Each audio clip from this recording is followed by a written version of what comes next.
So you're there, Andy. Yeah, how you doing? We're joined by Andy, who's not from Aberdeen. How we doing? Are you well? I'm all right. I'm all right. Yeah, I'm all right. Yeah, I'm all right. How are you, kid? Not bad, I just had a message from Jerry there apologising for holding me up. About what? Is about what is Tash? This time, No, do you know what? I'm going to his wedding. In his wedding's on my birthday in October, so we're going to his wedding. But he's a lovely kid. he's a good guy, Jerry. I like Jerry. Yeah, he's a lovely kid, so I like him. I've not met him, obviously. I've known him about 16 months. I don't know, like I've known you a couple of years, but I'm coming to see you at 12th, aren't I? Next month. We're going to where we're going to Kiel the Forest at British Championships at rallying. Carlisle, yeah, that'll be good, huh? Yeah, it'd be Yeah, all right, that kid. Yeah, so I'm looking forward to that. And this is what social media does, isn't it? It puts people together, doesn't it? that's it. Huh? Like it did me and Terry. I listened to Terry's New Age thing. Martin Theobald, he's a lovely kid, and that and Yeah, for a few years. And I invited him up to one of Big Ron's shows, and I remember Terry. I thought, well, that must be when I walked in. I said, well, where that kid is, Dennis? He says, well, have a look around. And I remember him sat there, Terry, on this windowsill in Ponds Ford in Sheffield. He was there with his pint. I thought, that's him over there, big old lump. I went, you Terry? He went, yeah. And I went, come here. And I put the VIP things on his wrist. He says, come on, you can come through here. And we've been like that ever since. We've had a couple of fallouts of a boxing where we didn't speak for a couple of weeks. No fisticuffs. He said his bit, I said my bit. But he's me pal. So and no different to anybody else in boxing. It's really like this before, isn't it? I ain't giving me no number, have I? Because I'm pissed off with some of the stuff he comes out with on his channel. And I take things to heart, don't I? But he's got the Crush Your Ben interview, so we're going to see, aren't we? But I can't defend him if you don't go after him. yeah. Because it would go against everything that I have spoken privately with Carl. And that's just We're what all sit, that's what boxing all, does, Andy, isn't it? Pardon? yeah, we're all sitting with bated breath, waiting to see this Well, we're interview. Eh? saying, do you know what I mean? And nobody can say that I haven't gone above and beyond for Carl Froch for 18 years, can they? Oh, yeah, nah, You've seen pictures, haven't you? I go out for meals with him and all sorts, don't I? And yeah, nights out and that. definitely. But when You've you get champion. access like that, and you're tickling their arsehole, well, we're not saying it's going to tickle Ben's arsehole, but I've a good idea about how it's going to pan out, and I don't think it's going to pan out how I think it should pan out. So I It's hope funny how you, I hope he don't let us all down, because how can he be the fastest growing channel that says it as it is if he's going to tickle male arsehole on his channel when he shouldn't be? it's funny how you say boxing bringing people together because this past few Also weeks. pushes people away. This past few weeks, I've got to know like Canada Bob and Anthony Austin. Brilliant guys that love their boxing. Eh? They're lovely kids then. Now, Yeah, Anthony won the 100 quid like you, didn't he? yeah, I think he did. Yeah, he had loads of views, didn't he? About 8,000 or something. Eh? Sent Well his done, Anthony. details to Gary. Thank you very much, Gary. You lovely fella. Oh, you know what? Some people keep interviewing, asking, oh, Gary, how do you get to meet Gary, this and that. Well, I used to go with Gary's sister and she died on me. So there you go. From Gary from Welcome Estates. And it was horrible. So there you He's a go. good guy, Gary. Yeah, and Gary's a fantastic guy. got his You're welcome Estates. boxers need badge on, right? So Pardon? got my boxers need badge on. Yeah, He's doing yeah, a lot of good for grassroots boxing and guys that's fallen on hard times. Eh? So yeah. So, but yeah. Listen, he's done well with his boxers in need thing. Yeah, he's trying to get something back in it. And like I said, there's a gym near where Gary's from, and they were going to shut it, and he went down and put 16 bags into it. There you go. Saved Who it. does that? Who does that now? All these shithouses in boxing, all you shithouses. Who tips up dough like that to save something in the community? Nobody. Read it. He did that. So, like I said, Yep. me and his sister were very, very close mates, and you know, so it is what it is, isn't it? Sometimes things happen, don't they? But he's done. He's all boxing, Gary. Let me tell you. And he Yeah. used to look Frank Bruno fights back in the day, Gary. Did he? Yeah. Yeah, big Frank fights back in the day, and all the Mickey Duff shows. Yeah, he loves boxing. He loves it. Very Yeah. much so loves it. But boxing, it's the only sport that can drive you crazy. I mean, look at Huey. They can't match Huey, can they? Because he can't. He's hard to nail. He's never been down, and he's swerved in it, and he could drive you mad, Mm. can't it? So his dad's doing interview after interview after interview, and that's driving me mad. Because too Yeah. many trainers are doing too many interviews, in my opinion. Let's see the I think he's boxers doing them. Let's see the people who are handling the boxers come out. Let's see Mick Hennessy come out and do some interviews, or that GMB on behalf of Huey. Let's see Huey coming out. We have to see trainers out all the time, drive me crazy.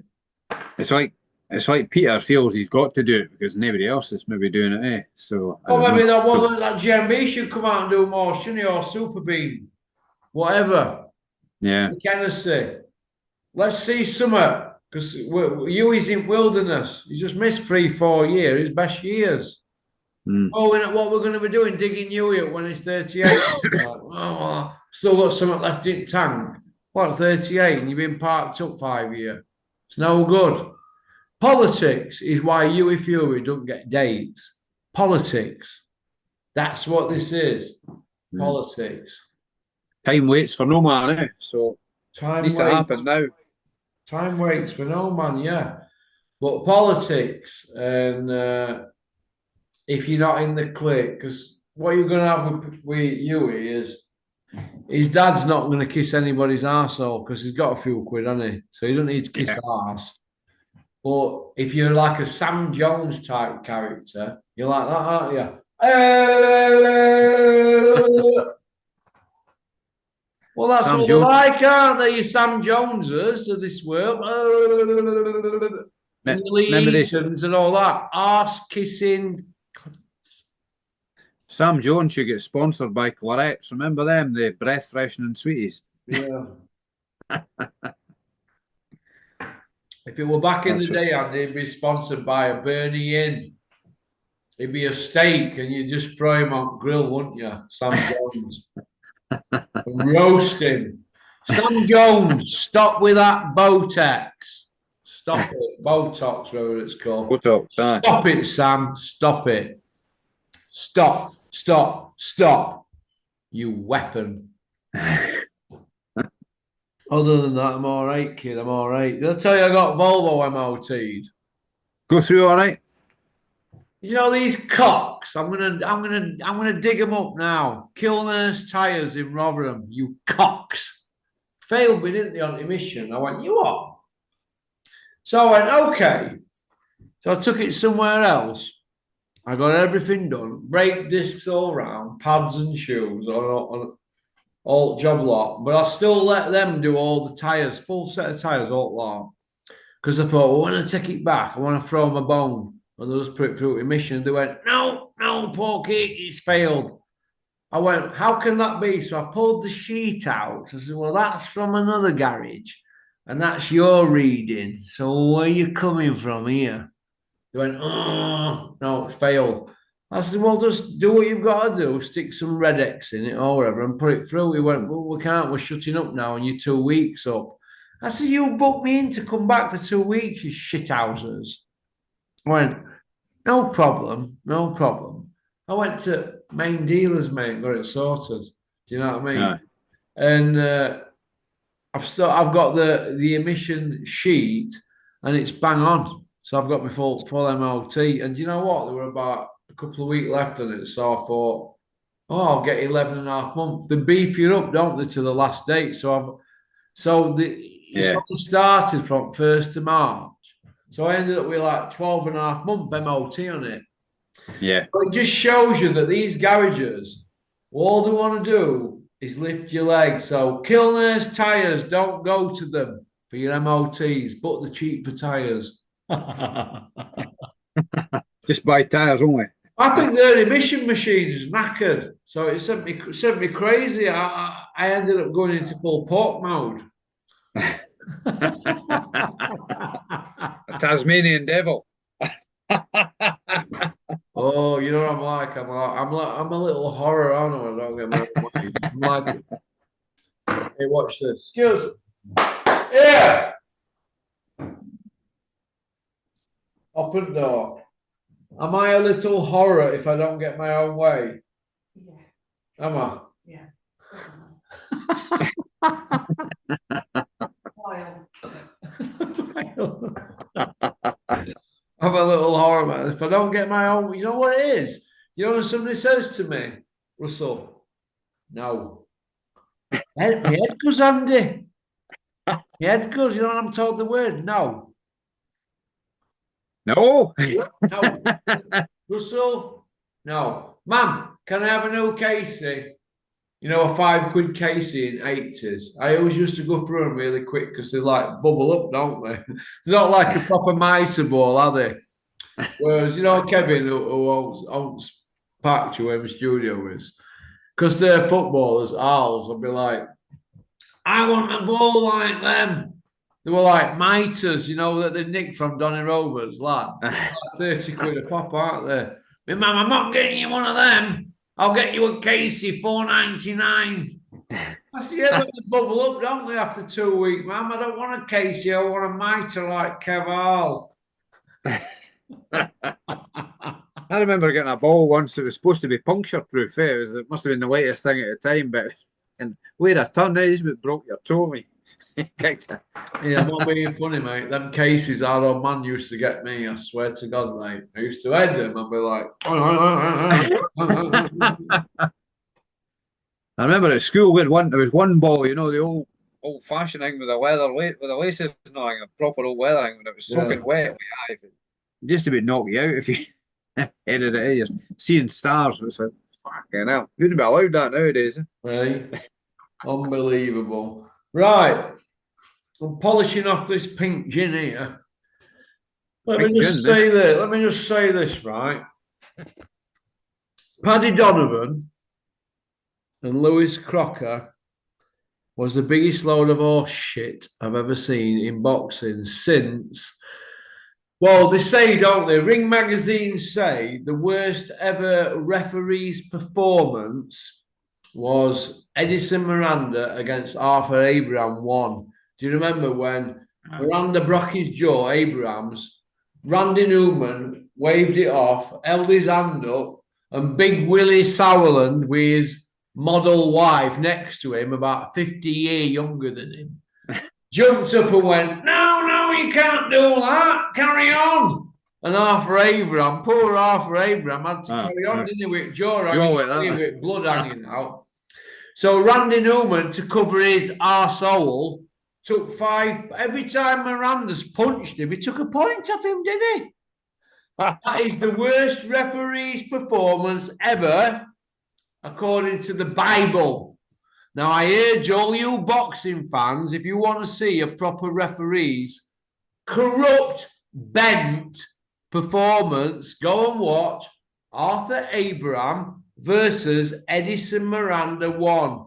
Build a big ice cream cone spliff and get a couple of pink gins down you and watch that and let me know what you think about that. The second one is Robin Reed, Sven Otka, and third one, Macklin, Sturm. Fourth one, Martin Murray, Martinez. They're my top 4. The fifth one, I think, Pacquiao, Tim Bradley won. I swear to God, them fights drive me insane. They make the hair stand up on my arms, even though I shave them now because I'm looking like pretty good, in good nick. No, I swear to God, honestly, Andy. But with that Johnny was the Nelson, worst Charles one. Thompson. Yeah, eh? Johnny Nelson. That's Johnny Nelson. that. Oh, well, that's an on a Charles par Thompson. with. That's probably top six. Then you can go on forever, can't you? Remember, one that sticks in my head from years ago was, what was his name now? Um, oh, it's Jeff McCreesh and OJ Abrahams and Ian John Lewis was the scoring ref in it. And OJ Abrahams had dropped Jeff McCreesh twice. I think it was only like a 6 rounder, and totally outboxed him. And then Ian John Lewis gave Jeff McCreesh the decision. It was like, Yeah, do you know why he gave him it? Because OJ Abrams is there as a move around guy to give rounds to the prospect. But he's that experienced. Well, we all know what happened with that fight. But listen, let me tell you this. Yeah. Ian John Lewis, I'm glad you're out of the sport. You're a shithouse. You gave me an ulcer about 5 times over a 12-year period. You cock. Do you know what I mean? So I'm glad he's gone. But there's been some horrible performances lately from referees in the sport of boxing. But I think Ian John Lewis was made a scapegoat with the Catterall Taylor fight, Andy. He was only 1 point away from the other But guy. we haven't seen other people get the same punishment, have we? They did that as because they had to do. Fair enough, he's still working now, Ian John Lewis and that, but we haven't seen the same energy for other performances from A-star referees and judges. Do you agree? I agree with that, yeah. Okay. What do you think of Donovan Crocker then? Let me know. Before I watched it, I thought it was I thought it would be quite an even fight, and I thought I was going to put a bet on it. So I thought, you know what, I'll put a bet on Crocker, and put a bet on Crocker. I think it was like, I think I put a pound or 150 on. I think it was 3 rounds, like 7, 8, 9 or something like that. And then as the fight came about, Crocker, he wasn't doing much. He's a high guard. He's getting totally outworked. Outboxed, outthought. I thought Donovan was good. I don't think all his punches were getting through, but he was certainly the busier fighter and landed more. So he was on his way to a victory, wasn't he? I think they were both kind of guilty coming in with the head, but it seemed to be Donovan that was getting all punished for it, though. He did land an elbow on Crocker's eye at one point. I don't think he got pulled up for that. I think he got pulled up. I've seen that. Head flash. Yeah, that was quite blatant. The shot he landed was after the bell, but whether they heard the bell or no, but then the ref should have been separating them at that point. Where was he? You know, it was a mess. The whole thing was a mess. A mess. And I won money. Jeez. I won money on it, but I'm no. Just because I won money on it, I'm not happy with the decision. I'm happy I won money on it, but happy with the decision. Let me just tell you this, right? Terrible. Let me just tell you this. So I'm ready for bed after these 2 videos. Right. Marcus McDonald has always been team Matchroom. He goes to all the charity events, golf days and lot. Just like Juggy Oliver's always hanging out the back of Barry Hearn are these fishing dudes they have, right? Because they're trying to build friendships. For crumbs! They're there for crumbs. Do you know what I mean? Whereas I won't be. I'd be there for crusts and I'd take the fucking lot of them. They're there for crumbs because they're shithouses. Yeah. So this to you, right? Back up Steve Gray, referee in the Skeet fight against Shiraz. What's the difference between that fight and the Crocker Donovan fight? There's no difference. But look at the referee's decisions. They both suited the home guy, the home promoter. Do you see where I'm coming from? It drives me fucking wild. It drives me crazy, Andy. Yeah. There's no impartiality. It's disgusting, really, yeah. Absolutely disgusting. So now you've got a case where a guy who's winning a fight quite clearly has lost. I mean, should he be disqualified? I don't know. Should he maybe give Crocker 5 minutes to recover or whatever? But this leaves a bad taste in the mouth altogether, doesn't it? Yeah, of course it does, mate. Of course it does, mate. If anything, if anything, it should have maybe been a no contest or something like that. That way, he's not got a defeat against him, is he? But where's accountability for these referees? There doesn't appear to be any, does there? They're just Why getting are away they with it, not isn't it? doing interviews after fights? The judges and Exactly. Yeah. referees, they're sticking microphones in the faces of kids that have been knocked about for 12 rounds. And these kids are having to compose themselves. But like Robin Reed when he fought Calzaghe, first thing Brian Hughes said to Robin Reed after that fight was, and I quote, Robin, don't be kicking off over this decision, or Frank will not have us on another show. Robin's like, you what? I want a fucking rematch. I've been shattered. They took a point off Robin Reed in 8th round and they shouldn't have done. It cost him, didn't it? Yeah. Brian's like, oh no, don't kick off. Brian Hughes, the late, great Brian Hughes, a great fella, by the way. Now, this is what you're up against. Fear of being frozen out. What did Bricktop do? He offered Robin Reed 30 grand to rematch Calzaghe. Met him at Savoy, ordered a big slap-up dinner, and Robin went, look, how much? He went, 30 grand. He went, no chance. He went to 60, no. A few days later, he went to 90. He went, no, what? Pay-per-view? No. So they never got the rematch on. They tried to do it on cheap. Point I want to make is this. Promoters run boxing. I've seen it close up. I know what goes on. I'm like, wow. Everybody's scared to death of them. I weren't scared of Big Ron. We've had a couple of dudes. But fighters and managers and trainers are scared of these people because no matter what level you're at, Dennis isn't at the level that Hearn and Warren are at the moment. He used to be, but when he had Clinton and Ricky Hatton and all them people, David A and that and whatnot, Jamie McDonald. But the point I want to make is people are scared of them because they just shut you down. I always used to say, well, why are we not asking him for this fight, Dennis? No, we'll let him sweat. I said, let him sweat. Get him slotted in and beef the show up. No. His attitude's all wrong. Let him sweat. These people are multi-millionaires. They don't give a shit about boxers. No. Here for that. But half of them have got massive egos. Big Ron's got a massive ego. Big Ron, your ego's as big as a TV head. Bricktop's as bigger than this house, and this is a big house. Eddie Hill's house is like a mansion, and his ego's bigger than that. He can't even fit his head in it. And it's fake transplant. They freeze you out. It's no good people ringing me. You know what? If I wanted to be horrible, I could really sink half a box in what's on that phone. WhatsApp messages, voice messages, the lot. But I'm not going to do because I'm not that type of kid. But the point I want to make is this.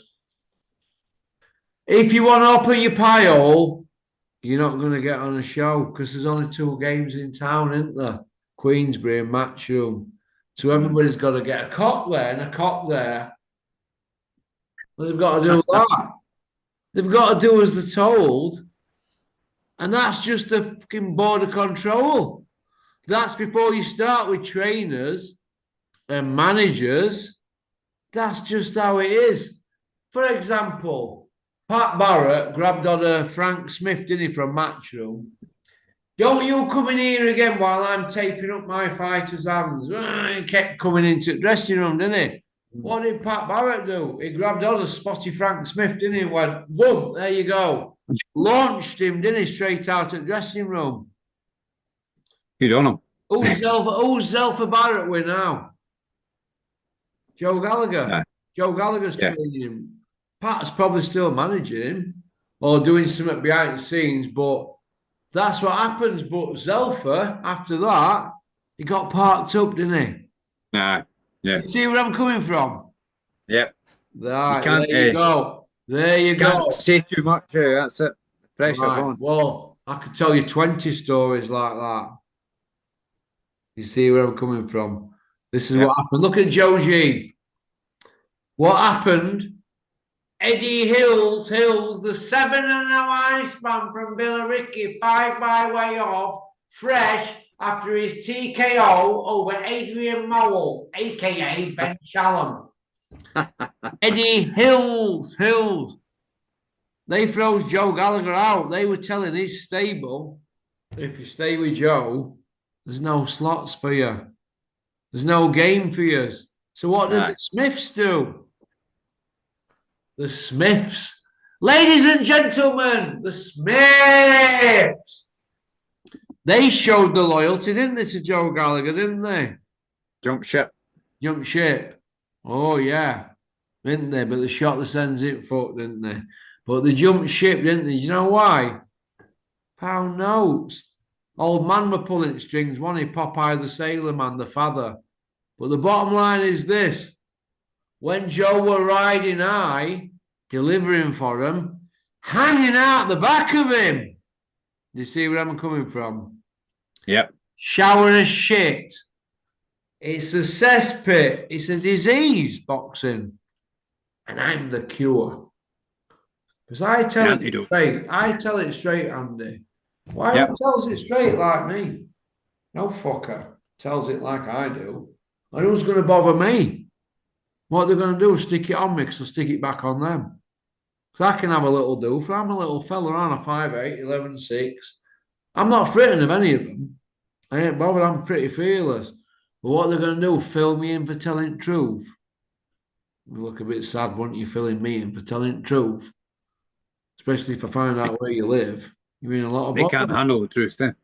You can't handle it, can they, these people in boxing industry? People like Bombay Dave. Do you remember the Bombay Dave story when I silenced him? Well, all I did was let a few people come on my channel, sat in a boxing ring, tell a few tales about Bombay Dave. It weren't too heavy, but what they were saying, they couldn't handle it. I've got people like Horsecock's lawyer approaching me at Donny Races when I'm sat there with Spartan Demolition lads in their box, 16.5 grand box. Who's this here? Horsecock's lawyer. Oh, can I just confirm that Ranny Nelson, that's his proper name, isn't it? Ranny Nelson. Ranny's his name, isn't it? Ranny Nelson, Johnny Nelson, call him Ranny. Can categorically deny that he is friends with David Caldwell. So what are you telling me this for, you? He says, well, your friend Nicky Smedley keeps putting pictures up of David Caldwell and my client on social media. I goes, well, what's that got to fucking do with me? Well, he's just denying that he's friends with him. Well, I'm turning on the TV. They're on fucking Sky, aren't they, doing pundit work? Two-faced cunts in boxing. They pay you lip service, don't they? Isn't that right, Bombay Dave and Horsecock? Eh? Isn't that right? We know what was said, don't we? Eh? Your lawyer, Johnny Nelson, Mick Lawless, eh? Collared me at the Ledger. Yeah, exactly. Eh? Well, they think it's going to go away, don't they? Well, that ain't going to go away. That ain't ever going to go away because there's no smoke without a fire, and everybody knows what happened. Isn't that right, Bombay Dave? Sat behind me at that show in Rotherham. Yeah. You didn't have nothing to say, did you? Yeah, but I had to be on my best behaviour, didn't I? Because, you know, them next doors, we've got your VIP, P. Says, oh, yeah. But can you not kick off? Yeah, all right. I'll have a fucking night off tonight. I left at 9:30. I was that disgusted where I was sat. Did Bombay Dave have a big energy bill hanging out his pocket? Bombay Dave, gee, yeah. Bombay Dave. What has he done with anybody from debut, Bombay Dave? That's what I want to know. What's Bombay Dave done with anybody from debut? He keeps doing these Sunday sermons and Monday Mass, but what have he done with anybody from debut, Bombay Dave? Eh? What did he do with David Price? He'd fit in his pocket, eh? Imagine him in the pads with David Price. He took 15 grand off David Price to get him filled in. He got him filled in and then put an invoice in 15 grand, didn't you, Bombay Dave? Shithousers who won't go and get a proper job, who can't survive in the real world without pots and a living. That goes for you, Horsecock. What would you be doing if you went to the Sky? playing the old black man card. Well, that's what they're doing, isn't they? That's what Johnny's been doing it for years, hasn't he? Just like Yeah. Big Mouth. Have you seen that video that Big Mouth's put out on TikTok? Going on about, I put it on here, didn't I? Did you see it? I remember you putting it on, Big Mouth, stop going on about race, you knobhead. Hey, He's obsessed stop with it, Big Mouth. You're embarrassing. Hey, It's like he's you are. it's like he's obsessed with it. Do you know him, right? I'm not being funny. I would punch his face in him if I were 20 years younger. I'd punch him upside down. Big Mouth, get down to 11.6 and we'll have it on our road. You'd never get down to that weight, would you? Big Mouth could do me in ring, wouldn't he? He'd jab my head off. But listen, I've got no time for cocksuckers in boxing. You know, noshers. I've got no time for him, Andy, at the moment, mate, because there's too much of it going on, isn't there? You all Yeah, need exposing, and do you know what? I'm thinking about getting all my WhatsApp messages for the last 11 years and just sinking the lot of them. That's how pissed off I feel with boxing at the moment. And there'll be a few that are worried. Fucking hellfire, let me tell you. They'll be crying in the soup. I'm that pissed off, mate. Yeah. Because, do you know what? I thought I found something other than being a criminal when I got involved in boxing with Big Ron. I thought, God, this could save me from a life of misery. And you know what? There's more honour amongst fucking thieves. I was waiting to say you maybe met more. Eh? I bet you've met more criminals in boxing than you have in the jail. You know what? No, I've met more two-faced people. Ah. I've met more two-faced people. I have so two-faced. And you know, when I pull these people, I go, "Here, you, what's all that about?" And they go, "I've got to do the best for my fighter."